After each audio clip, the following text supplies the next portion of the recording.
नमस्कार and welcome to success with Shyam. दोस्तों, जैसा कि हम लोग इतिहास के महत्वपूर्ण प्रश्नों का कर रहे हैं, तो आज की वीडियो में भी हम लोग इतिहास के महत्वपूर्ण प्रश्नों को करेंगे जो परीक्षा की दृष्टि से बहुत ही महत्वपूर्ण है। ये सारे प्रश्न हमेशा कहीं ना कहीं परीक्षाओं में पूछे जाते रहते हैं। तो चलिए आज का वीडियो हम लोग शुरू करते हैं।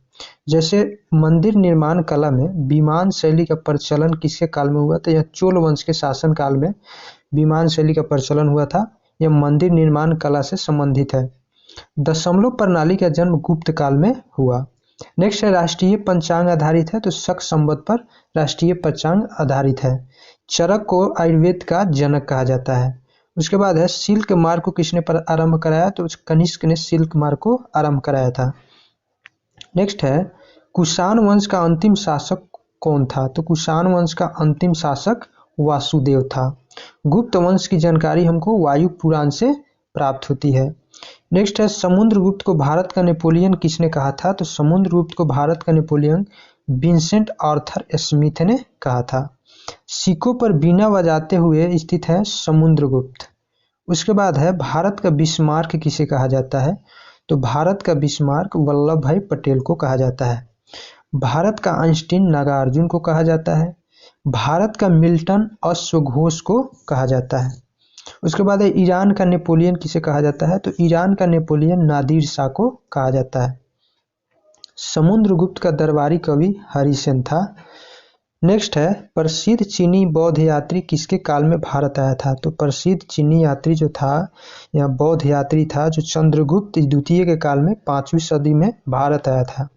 चंद्रगुप्त द्वितीय को विक्रमादित्य के नाम से भी जाना जाता है। इसने अपनी दूसरी राजधानी उज्जैन में बनाया था। विक्रम संवत प्रारंभ हुआ था 58 ईसा पूर्व में। गुप्तकालीन रजत एवं स्वर्ण मुद्राओं का नाम क्रमशः रूपक और दिनार है। यानी गुप्तकालीन रजत मुद्रा को रूपक के नाम से जाना जाता था और स्वर्ण मुद्राओं को दिनार कहा जाता था। नालंदा विश्वविद्यालय के संस्थापक कुमार गुप्त था। उसके बाद नालंदा विश्वविद्यालय को किसने ध्वस्त किया? तो नालंदा विश्वविद्यालय को बख्तियार खिलजी ने ध्वस्त किया था। यह मोहम्मद गोरी का सेनापति था। उसके बाद है विक्रमशिला जो विश्वविद्यालय है उसकी स्थापना किसने की थी? तो विक्रमशिला विश्वविद्यालय की स्थापना धर्मपाल ने की थी। इसका शासनकाल 770 से 810 ईस्वी के बीच रहा। नेक्स्ट है मेहरौली में स्थित राजा चंद्र के लौह स्तंभ को किसने बनवाया था? तो इसको चंद्रगुप्त द्वितीय ने बनवाया था। गंगई कोंड राजेंद्र प्रथम को कहा जाता है। गुप्त काल की राजकीय भाषा संस्कृत थी। उसके बाद भारतीय इतिहास का स्वर्ण युग किसे कहा जाता है? तो गुप्त काल को भारतीय इतिहास का स्वर्ण युग कहा जाता है। नेक्स्ट है गुप्त वंश का अंतिम शासक कौन था? तो गुप्त वंश का अंतिम शासक विष्णुगुप्त था। वर्धन साम्राज्य का संस्थापक पुष्यभूति था। वर्धन साम्राज्य का संस्थापक कौन था? तो वर्धन साम्राज्य का संस्थापक पुष्यभूति था। पुष्यभूति वंश का संस्थापक नरवर्धन था। नेक्स्ट है हर्षवर्धन ने अपनी राजधानी थानेसर से कहाँ स्थापित किया था? तो हर्षवर्धन ने अपनी राजधानी थानेसर से कनौज में स्थापित किया था। भूमि देने की सामंती प्रथा का प्रारंभ किसने किया? तो भूमि देने की सामंती प्रथा का शुरुआत हर्षवर्धन ने प्रारंभ किया था। चीनी यात्री ह्वेन-सांग किसके शासनकाल में भारत आया था? तो यह हर्षवर्धन के शासनकाल में भारत आया था। हर्षवर्धन का शासनकाल 606 से 647 ईस्वी तक रहा था। ह्वेन-सांग द्वारा लिखित पुस्तक सियुकी के नाम से हम लोग जानते हैं। यात्रियों में राजकुमार ह्वेन-सांग को कहा जाता है। यात्रियों में राजकुमार ह्वेन-सांग को कहा जाता है। उसके बाद नीति का पंडित और शाक्य मुनि भी ह्वेन-सांग को ही कहा जाता है।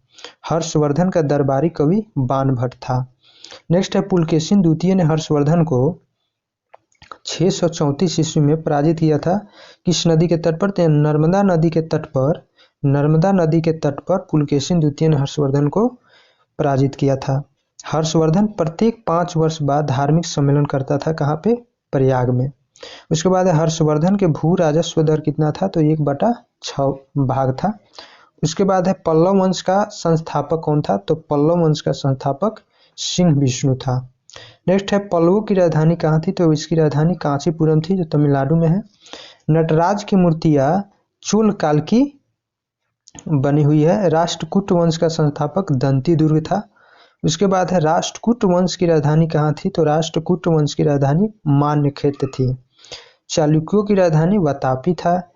उसके बाद है कल्याणी के चालुक्य वंश की स्थापना किसने किया था? तो इसकी स्थापना तैलव द्वितीय ने किया था। चोल वंश का अंतिम राजा कौन था? तो चोल वंश का अंतिम राजा राजेंद्र तृतीय था। भारत में प्रथम बार सैनिक शासन व्यवहार में किसने लाया था? तो यह ग्रीकों ने लाया था। नौ सैनिक शक्ति के लिए चोल प्रसिद्ध था। उसके बाद स्थानीय स्वशासन भी चोल वंश की विशेषता थी। होयसल वंश की राजधानी कहाँ थी? तो होयसल वंश की राजधानी द्वार समुद्र थी।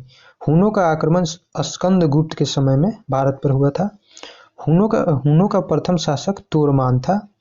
उसके बाद है सैयद वंश का संस्थापक कौन था? तो सैयद वंश का संस्थापक खिजिर कहाँ था? सैयद वंश का अंतिम शासक कौन था? तो सैयद वंश का अंतिम शासक अलाउद्दीन आलम शाह था। टोपी सीकर अपना जीवन निर्वाह करने वाला सुल्तान नासिरुद्दीन महमूद था। उसके बाद है मिहिर गुल्ला पराजित हुआ था यशोवर्मन के द्वारा। उसके बाद है वराह मिहिर क्या थे? तो वराह मिहिर एक खगोलविद थे।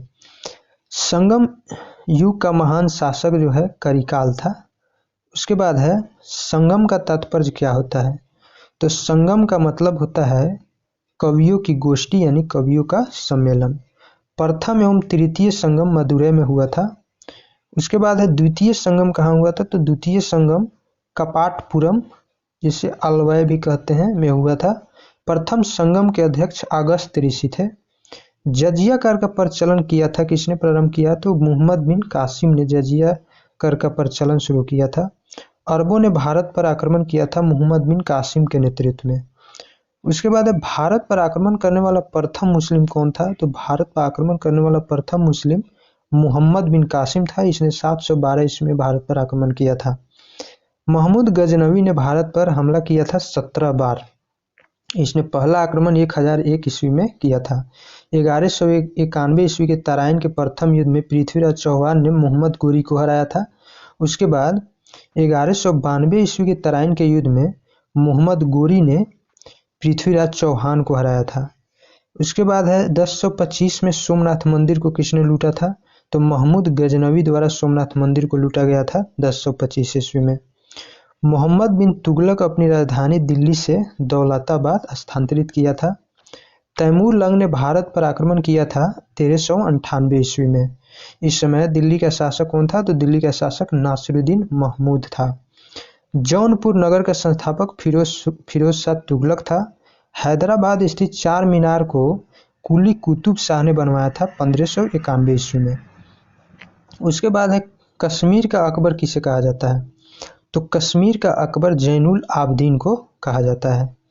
तंजौर के बृहदेश्वर मंदिर जो द्रविड़ शैली के अंतर्गत बनाया गया है को बनवाया था किसने बनवाया था? चोल शासक राजराज प्रथम ने इसे बनाया था।